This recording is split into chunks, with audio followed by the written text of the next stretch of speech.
I'm also facing a common challenge to my skepticism that can be summed up in the phrase that there are no absolutes. Now, first of all, let's realize that to say something is not absolute means that it doesn't hold for all reference frames. And this is basically true through a belief that there is no way that reference frames, there is no one reference frame that all of the other reference frames can be considered as a subset of. So you can't build a single reference frame because of the indeterminacy of quantum mechanics, because of the nature of relativism. But let's take the phrase more carefully put that for humans, no human idea can be an absolute statement. Now, let's say I assert that. A lot of people want to go, oh, well, there's your certainty. Okay, first of all, if that was true, and the one certainty that you had was that there are no certainties, then what? So there's one certainty. You haven't demonstrated any other certainties. You're just happy that, well, that's okay. I'm just satisfied that certainties in general have not been disproved because there is one.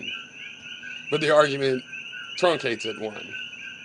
But the fact of the matter, because of the nature of language, that statement is also not a certainty. Why? Because the definitions are not certain. Meaning has to do with context.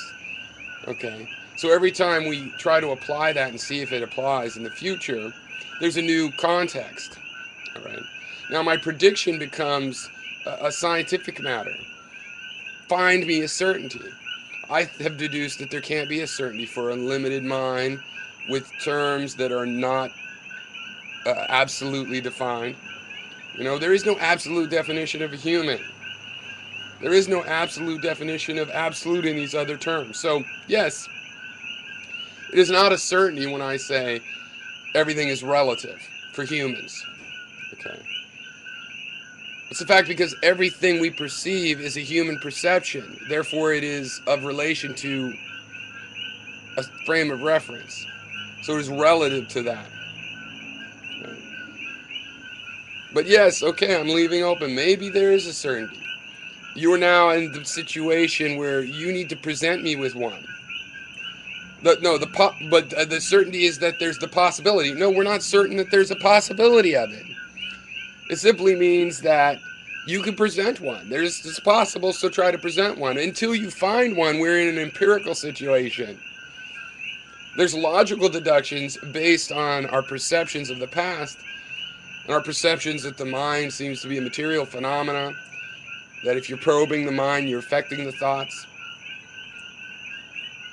That the deduction from those experiences tells me I don't expect ever to find something absolute. But you are free because of the possibility, because of the skeptical use of language. You are free to go ahead and try anyway.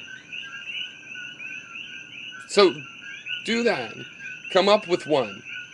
The a priori truths presented fail. Why? Because plus is defined in a mathematical system. 2 plus 2 equals 4. Depends what you're counting. A velocity of 2 plus the velocity of 2 equals 4? Well, no, because if you're going, within 2/10 of the speed of light, and somebody is going within 2/10 of the speed of light relative to you, their velocity back on the place you were going 2/10 from the speed of light from is not the simple sum. It's a different kind of coordinate system. The 2 plus 2 Cartesian kind of linear scalar idea, it doesn't apply in that situation. It applies in some frames, relative to the mathematics in which it's by definition always true that 2 plus 2 equals 4. Yeah, but that's relative to a particular framework. There is no way to escape making a commitment in your framework when you argue for the truth of a proposition. And just because language is taken to be interpreted as any time you make a statement, you're trying to make a certainty. No, that's not a skeptical language. You want to say, well, the language implies it, so if you speak, then you've admitted I'm right. No, I don't. There's other interpretations of language which make more sense. This idea that you have that there's some essence associated with terms, there's no evidence for that. There's evidence for the fact that language requires context, that definitions are flexible, that they have indeterminate aspects so that they can be used in novel and future situations. Right?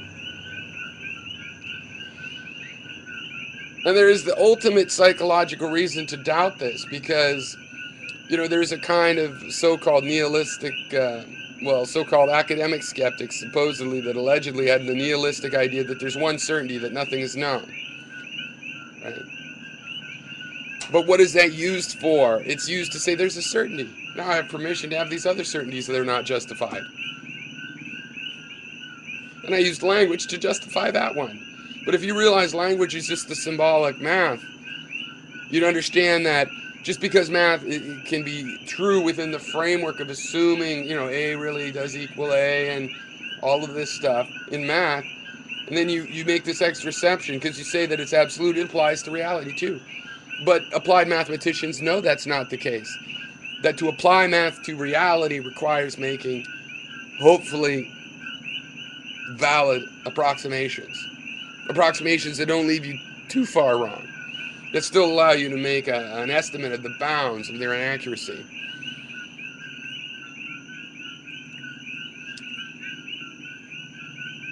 Cheers.